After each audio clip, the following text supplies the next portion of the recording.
Leader Schumer, we heard from the Transportation Secretary an argument that the airspace is safe, as he put it. I wonder if you would tell Americans right now that they are, in fact, safe to fly.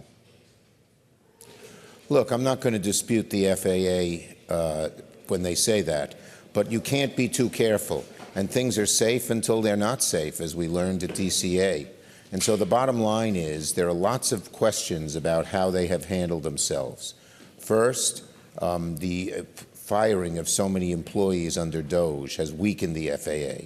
Second, a good number of top-level people who are concerned with air safety and flight safety have left out of exasperation because they think the people who have been put in charge don't know what they're doing.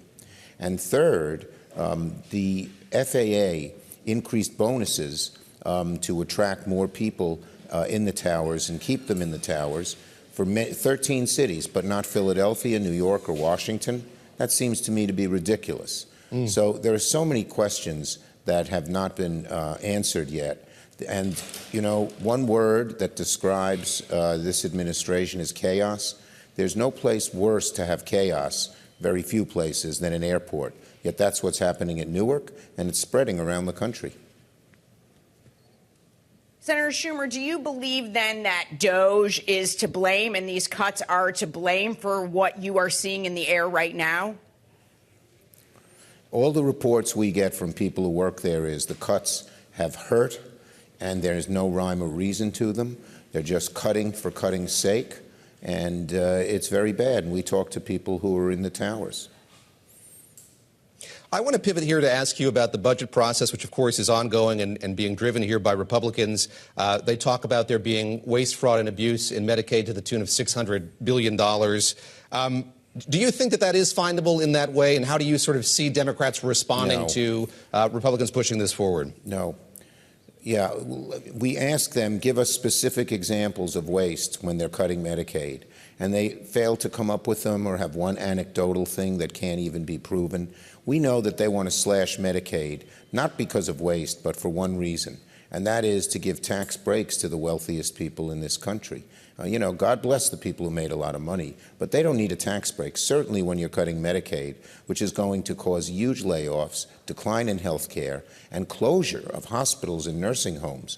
I was on Staten Island, a Republican area, a few weeks ago with the health leaders, and they estimate that there would be 18,000 people who would lose their jobs under these cuts. That would send that whole economy of Staten Island into a recession. So they use excuses because they just want to slash the budget. And they don't come up with anything specific, nor do they come up with specific solutions how to end waste. People show up Friday night at home after a hard week of work, and online is you're fired, don't show up at the office. These people have dedicated their lives to helping people, and they're not even given an explanation of why they're fired because DOGE doesn't have one. They just want to slash.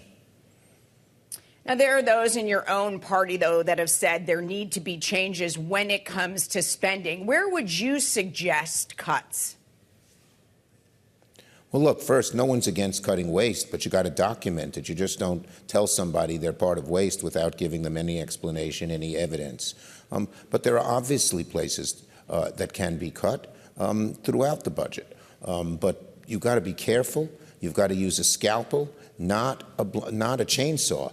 You know, when Elon Musk gets there smiling that he's using a chainsaw to government, doesn't he realize he's hurting millions of people?